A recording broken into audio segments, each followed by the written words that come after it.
Hello, we are from International Scientific Research and Publications. In this video, we will be discussing about how to start a research process. This video is completely a beginner's guide for starting a research process. So let's get into the video.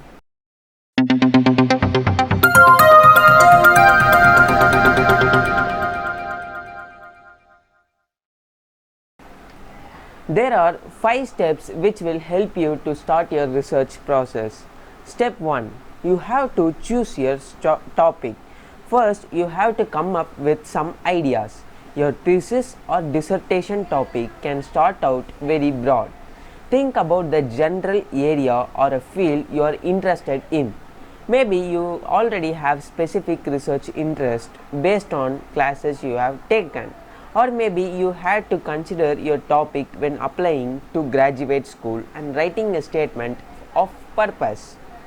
Even if you already have a good sense of topic, you will need to read widely to build background knowledge and begin narrowing down your ideas. Conduct an initial literature review to begin gathering relevant sources. As you read, take notes and try to identify problems, questions, debates, contradictions and gaps.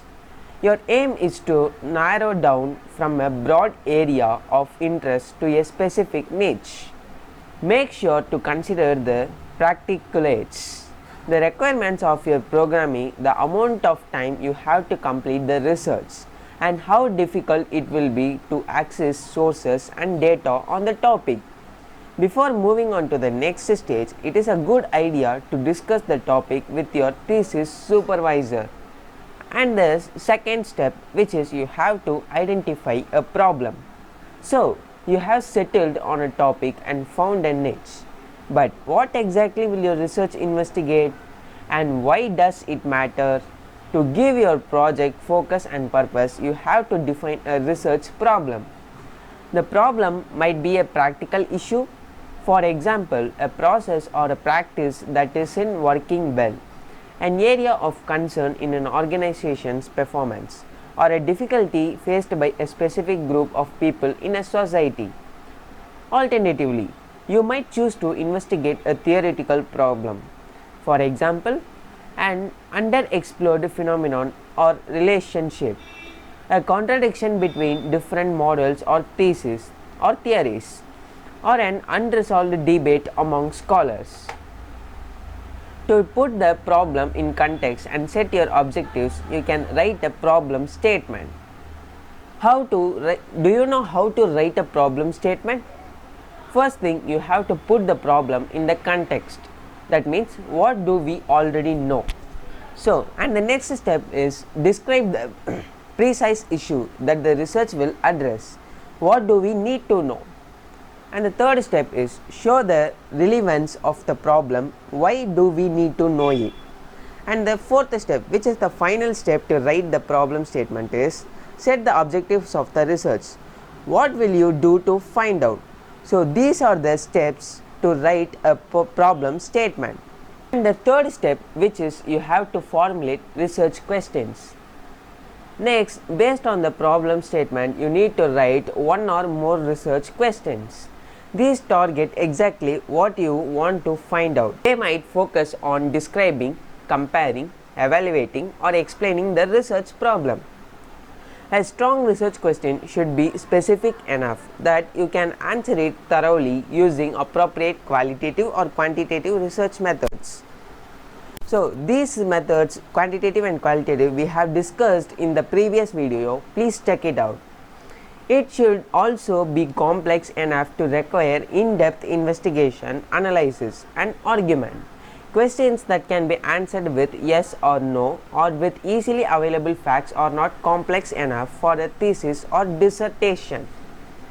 In some types of research, at this stage, you might also have to develop a conceptual framework and testable hypothesis.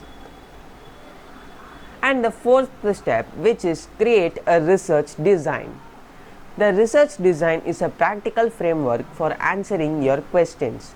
It involves making decisions about the type of data you need, the methods you will use to collect and analyze it, and the location and the time scale of your research. There are often many possible paths you can take up to answering your questions. The decisions you make will partly be based on your priorities. For example, do you want to determine cases and effects, draw generalizable conclusions, or understand the details of a specific context? You need to decide whether you will use primary or secondary data and qualitative or quantitative methods. You also need to determine the specific tools, procedures, and materials you will use to collect and analyze data, as well as your criteria for selecting a specific or a particular participants or sources. And the last step, which is you have to write a research proposal. Finally, after completing these steps, you are ready to complete a research proposal. The proposal outlines the context, relevance, purpose, and plan of your research, as well as outlining the background, problem statement, and research questions. The proposal should also include a literature review that shows how your project will fit into an existing work or the topic. The research design section describes your approach and explains exactly what you will do. You might have to get the proposal approved by the supervisor before you get started, and it will guide the process of writing your thesis or dissertation. Do you want to know how to write a research proposal? So please comment it below. If you need, I will put in the next video. If you like my video, please subscribe my channel and hit the bell icon.